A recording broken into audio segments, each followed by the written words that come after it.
ये उम्मीद करता हूँ कि आप सभी लोग ठीक होंगे। कल हम सब सिंथेसिस पे चर्चा कर रहे थे। हमारी हेडिंग है सिंथेसिस। सिंथेसिस में वास्तव में यह आप सबको पहले ही बता दिया गया है कि दो सरल वाक्यों को जोड़ करके एक नया वाक्य बनाते हैं। दो सरल वाक्यों को जोड़कर एक नया वाक्य बनाते हैं। ये नया वाक्य सिंपल भी हो सकता है, कॉम्प्लेक्स भी हो सकता है और कंपाउंड भी हो सकता है। मतलब कि जिस प्रकार के विधि का प्रयोग करेंगे हमारा नया वाक्य वैसा ही बनता है। सिंपल सेंटेंस के नियमों का पालन करेंगे तो वाक्य हमारा दोनों मिला करके जो नया बनेगा सिंपल बनेगा। कॉम्प्लेक्स वाले नियम लगाएंगे तो कॉम्प्लेक्स बनेगा और कंपाउंड वाले नियम लगाएंगे तो कंपाउंड बनेगा। तो सिंथेसिस में तीन मुख्य हेडिंग है। तीन मुख्य हेडिंग क्या है? पहली हेडिंग है combination of simple sentences into one simple sentence, यानी दो सरल वाक्यों को मिला करके एक नए सरल वाक्य का निर्माण करना। दूसरी हेडिंग है combination of simple sentences into one complex sentence, अर्थात दो सरल वाक्यों को मिला करके एक मिश्रित वाक्य का निर्माण करना। और तीसरी हेडिंग है combination of simple sentences into one compound sentence, यानी दो सरल वाक्यों को मिला करके एक संयुक्त वाक्य का निर्माण करना।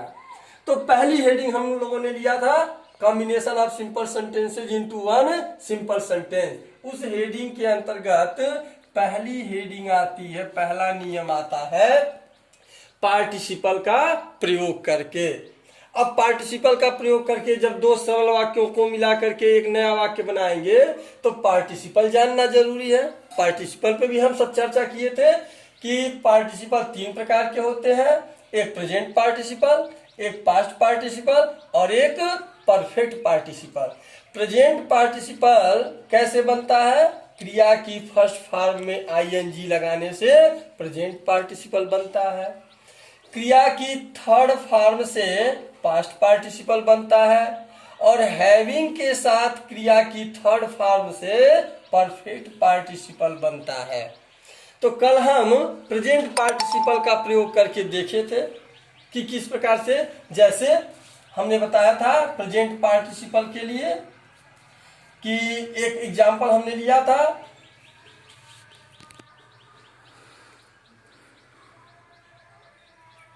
He went to market.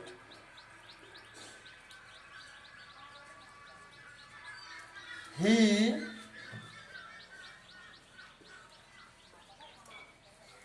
bought a pen. अब पार्टिसिपल में ये भी जरूरी है, पार्टिसिपल का प्रयोग हम तब करते हैं जब दोनों वाक्यों का कर्ता एक हो और फिनिट वर्ब भिन्न भिन्न हो। अगर दोनों वाक्यों का कर्ता एक नहीं है तो हम पार्टिसिपल वाले नियमों का प्रयोग निश्चित रूप से नहीं करेंगे। दोनों का कर्ता एक है तो प्रेजेंट पार्टिसिपल कैसे बनेगा? क्रिया की फर्स्ट फॉर्म में आईएनजी लगाने से, और एक कर्ता को यहाँ से गायब करते हैं, वेंट में लगेगा नहीं। क्रिया की फर्स्ट फॉर्म क्या है? गो, तो गो को बना देंगे गोइंग टू मार्केट। और जहां पहला वाक्य खत्म होगा लगाएंगे एक कामा और पूरे वाक्य को उसी प्रकार उतार देंगे, ही बॉट ए पेन। ठीक, यह प्रेजेंट पार्टिसिपल हमने कल पढ़ लिया था। अब बारी है पास्ट पार्टिसिपल की। तो पास्ट पार्टिसिपल कैसे बनता है? क्रिया की थर्ड फॉर्म से पास्ट पार्टिसिपल बनता है और यह एडजेक्टिव के रूप में कार्य करता है। एडजेक्टिव मतलब विशेषता बतलाने का कार्य करता है। तो पास्ट पार्टिसिपल को आज देखा जाए।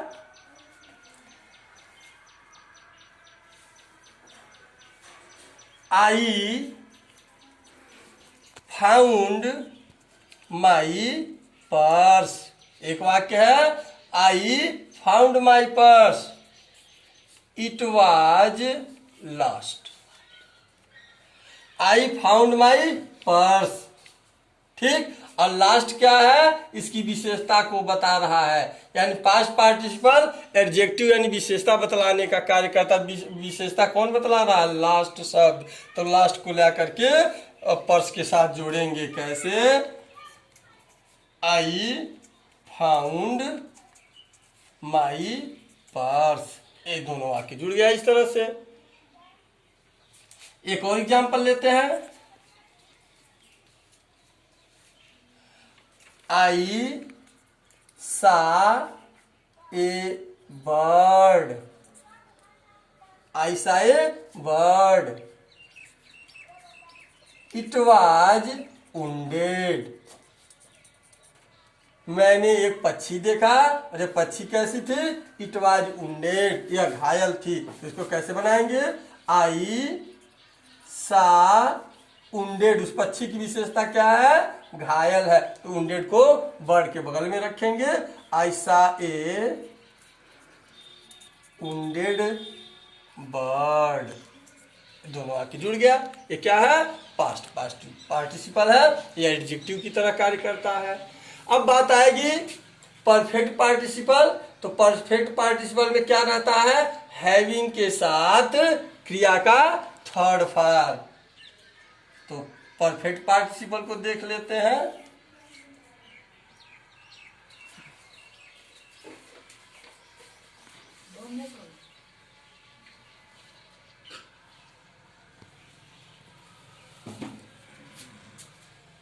इसका एग्जांपल लेते हैं परफेक्ट पार्टिसिपल का।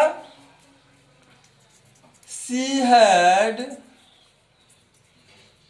Completed her work, she had completed her work, she went to market, she had completed her work, वह अपना समाप्त कर ली थी। शी वेंट टू मार्केट, वह बाजार चली गई। अब दोनों का कर्ता एक है, एक को गायब कर दीजिए। परफेक्ट पार्टिसिपल का प्रयोग करना है। परफेक्ट पार्टिसिपल कैसे बनेगा, हैविंग के साथ क्रिया की थर्ड फॉर्म से। तो लगाएंगे हैविंग कंप्लीटेड हर वर्क, जहां पहला वाक्य खत्म होता है वहां पे एक कामा लगा देते हैं। She went to market.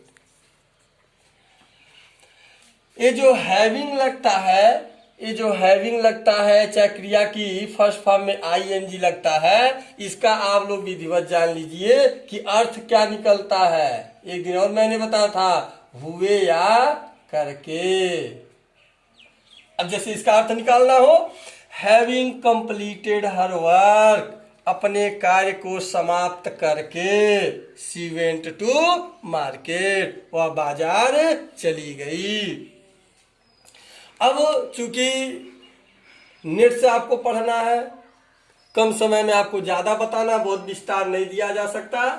तो पार्टिसिपल हमारी पहली हेडिंग थी, combination of simple sentences into one simple sentence के अंतर्गत। अब हमारी दूसरी हेडिंग होगी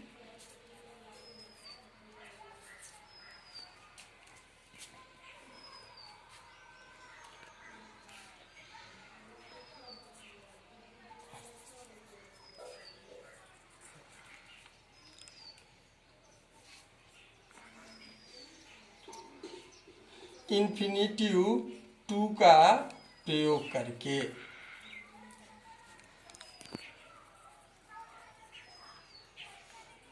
यानी मुख्य हेडिंग हमारी अभी वही चल रही है, combination of simple sentences into one simple sentence. अभी इन दोनों को नहीं लेना है, यानी अभी हम सरल वाक्य का ही निर्माण कर रहे हैं। सरल वाक्य में ही 7-8 विधियां हैं। उसमें पहली विधि थी पार्टिसिपल का प्रयोग करके, दूसरी विधि है इन्फिनिटिव टू का प्रयोग करके। ये जो टू होता है इसे इन्फिनिटिव टू कहते हैं। इन्फिनिटिव टू क्रिया से पहले टू लगा करके वाक्य को इन्फिनिटिव बनाया जाता है।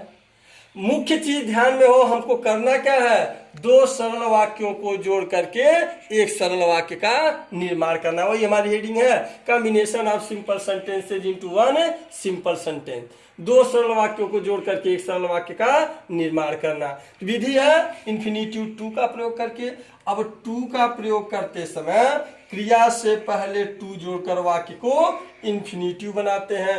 यानी जब दो सरल वाक्यों को जोड़ करके एक वाक्य बनाएंगे और इंफिनिटिव टू का प्रयोग करेंगे तो एक क्रिया के पहले टू जोड़ करके वाक्य को इंफिनिटिव बना देते हैं। और उस इंफिनिटिव का जैसे इसमें पार्टिसिपल में अर्थ निकल रहा था हुए या करके, लेकिन इंफिनिटिव टू का जब प्रयोग करेंगे तो अर्थ निकलेगा ना ने नी, ना ने नी। अब इसका एग्जाम्पल कर, क्योंकि 10 से 11 मिनट के वीडियो में ही 1 GB का डाटा लग जाता है, बाकी अगर ज़्यादा बना दें तो जा ही नहीं पाएगा। तो आप लोगों से फिर से निवेदन है कि आप लोग अपने घर पे रहें, आराम से रहें, फिर अगले दिन इस इंफिनिटिव टू को हम लोग पढ़ेंगे।